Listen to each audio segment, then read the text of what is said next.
These are the people who did not give up. Wake up every morning to a new day, new beginning. Just keep going. Even when they lost nearly everything. That's when you know, okay, it can't get any worse. Or had nothing to begin with. Why am I living somebody else's dream and not fulfilling my own? They had a purpose, an idea, and they found a way. You have to be willing to put it all out there. Since 2018, we've told you their stories on TV. Now it's time to break out of the box. A new set of entrepreneurs. My dream has always been to own different businesses. New challenges to overcome. Business is business, but first thing, our mission is to save lives. But this time, we start at the beginning. I'm not going to go just work in an office and go 9 to 5 every day and show up and do the work I need to do. It's like, this is all just purely mine. Their stories, their risks. I think it's a pretty huge chance, but it's worth it for the greater good. And their success in real time. This is Southwest Florida Reinvented, moving forward.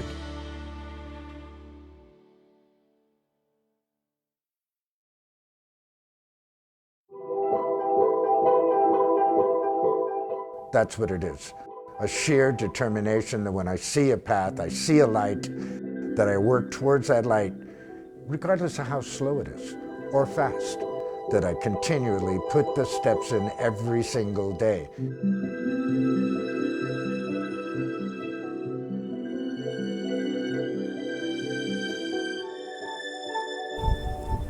Hey everybody, I am leaving the Fox 4 studio right now. I'm going from Cape Coral to Naples, and that's where we're going to meet our newest business owner. And also in this episode, we're going to get an update on one of the business owners from our last episode. You know, one of the things we're doing with Southwest Florida Reinvented moving forward is we are telling the story of these businesses that are starting from the very beginning. So we're going to get their ups and downs, the things that are working and the things that aren't working, and we're going to document all of it. Well, unfortunately, there was a setback for one of our business owners, and I'll tell you all about that in just a few minutes. But let's get back to this new business owner we're going to meet in Naples. Actually, we're going to FSW's Collier County campus because he's a professor there. And his story is a little bit different than the stories we've heard so far because his business has been up and running for a while. So here's what we're going to do. We're going to tell his backstory, and it is one you are not going to forget. And then after we tell his story, we're going to do an interview with him to talk about some of the ways that he raised money to start his new business and some of the interesting research he did to get a better handle on how he could be successful. So we're pulling up to FSW now. Let's go in.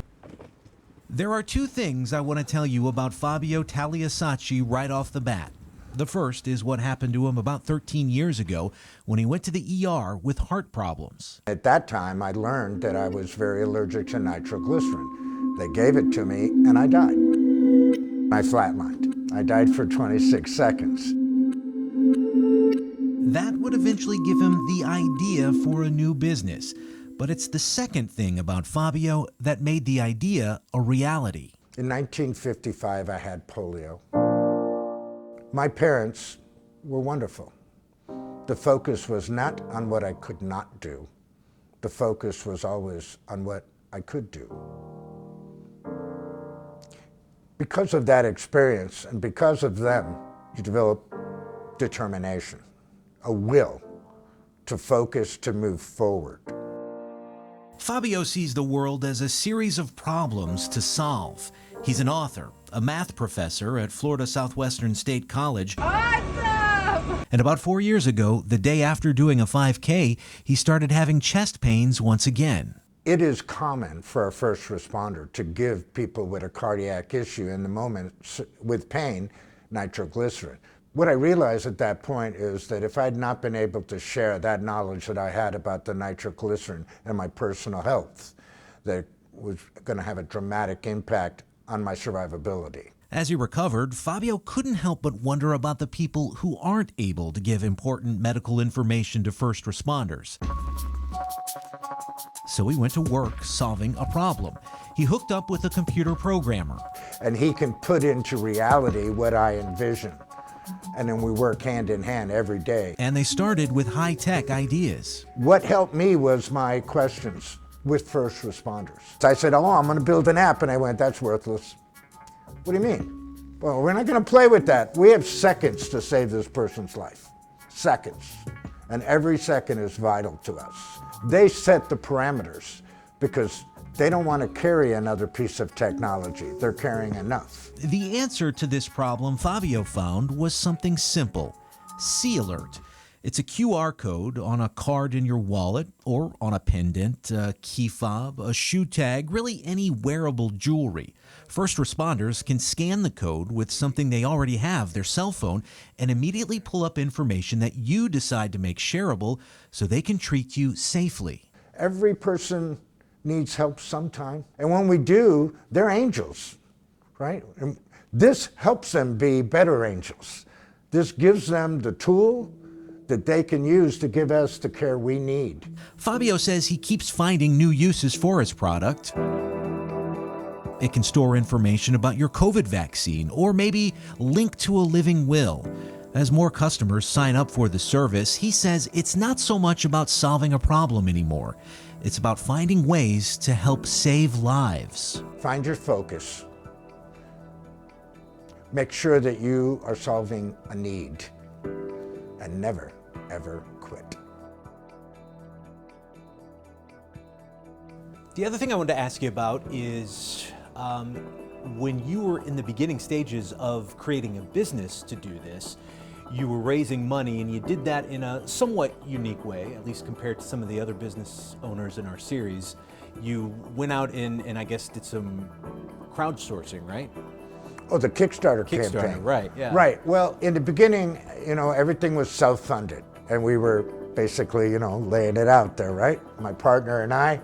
And somewhere along the way, we decided to do a Kickstarter program. One of my mentors said, Fabio, not only will it raise a little bit of money, but it'll probably get a little traction, a little public awareness that you wouldn't normally get. So the Kickstarter program, we ran one, it was successful. We put a very low limit on it. It wasn't really about raising a lot of money, but we were successful with the limit that we had put, and it did exactly that. It did start to bring some traction, some awareness out in public of people that we don't directly impact, outside of our social sphere, as it were, right?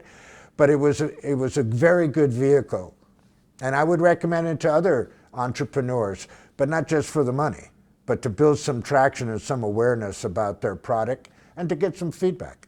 Yeah, and then that was a huge part, the feedback, right? I mean, it sounds like that's something that you continue doing today. Every day.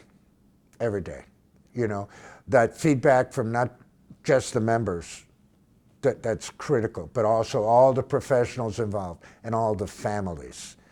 If I would share with you the private emails that I got from families, grandma fell down, and thank goodness she was a member, and they came and they saw that right away. She was having a minor stroke. Again, I don't want to divulge who these people are, but the stories that I get, it's so rewarding. Immediately when I'm done hearing that or reading it, I'm calling Alex, going, Alex, we did good today. Someone is alive and doing better because of what we have created. And that's a jazz, because again, if that's your mission, not the money part, but to save lives or to make life easier, when it actually happens and you get that feedback, if that doesn't make you smile, then nothing will, brother. Yeah, so it's interesting. It's gone way past just solving a mathematical problem. It's much more meaningful now, right? Absolutely. Life and death meaningful. So a pretty incredible story there, and one of the things that really sticks out about Fabio is how hard he works to continually improve his product, and he promised us there will be some new tech soon, so we'll get an update on how he's doing in a little bit. In episode 2, we introduced you to Lindsay Smith. She's the owner of Vibe Yoga in Fort Myers, and when I asked her when she expected to open, she told me this. We're hoping for March 15th. but that is all going to depend on when our permits get approved. But a week later, that hope is no longer realistic. We anticipated when we submitted the demolition permit application that it would only take a few days to get back. And now we're looking at about a month now that we haven't had it signed off. So demolition is only supposed to take 4 or 5 days, and then the actual build out part of it's supposed to take about 6 to 8 weeks. So we can't even start that 6 to 8 week road until we can get our demolition permit and then get another permit as well for the build out. So what are you looking at here? I literally have no idea. I at this point, everything is up to the county as far as when we can do anything. So I have everything sitting in a storage unit, just like waiting to go over there. And hopefully right now, like, let's say we were to get it today by some miracle, we would probably be looking at April right now. Oh my gosh. How are you doing? I took a few minutes to sit there and feel sorry for myself and then got over it.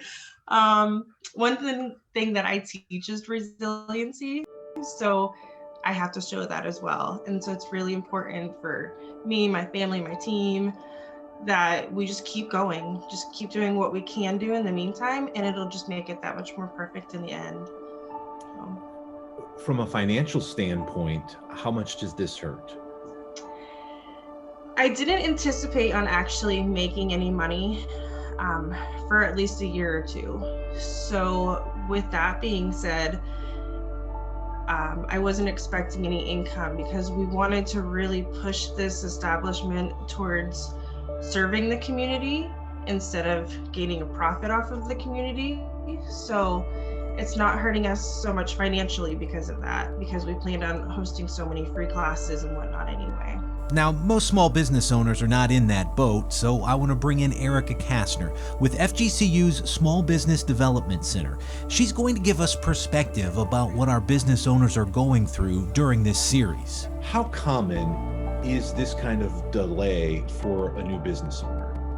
Delays are common. Even prior to the COVID era, retail build-outs were very rarely ever scheduled on time. So it's important to just build in these delays into your overall plans. That way you can anticipate these losses, or the loss of time or the loss of financial resources, so that when you are building in your margins in the future, you're set up for success. Mentally, in your psyche will be more intact if you can do your homework up front, expect those delays, and persevere, and surround yourself with a team of people that can actually hold your hand through the process too. And that's why I love the SBDC and what they do, because they really will help walk those business owners through an action plan and give them guidance through the process, so that when they do meet those hiccups and those pitfalls, that they've got some guidance and support, and they're not doing it alone. As for Lindsay, Vibe's website and app are up, so that's positive. And her husband, who was supposed to deploy with the Army next month, just found out he can stay home, which is going to help a lot with 4 children in the house for when Vibe gets started. We're just kind of taking that time to, now that we've extra time, to build more relationships and I guess just do more good. So as you saw, a little bit of a setback for Lindsay, but she's going to keep going, and so are we. In about a month or so, we are going to tell her backstory about why she even was drawn so passionately to start this business. It has to do with some friends that she's lost recently. If you have any questions or comments, you can contact me at chris.shaw@fox4now.com. You can also find me on Facebook and Twitter. And until next Thursday, this is Southwest Florida Reinvented, moving forward.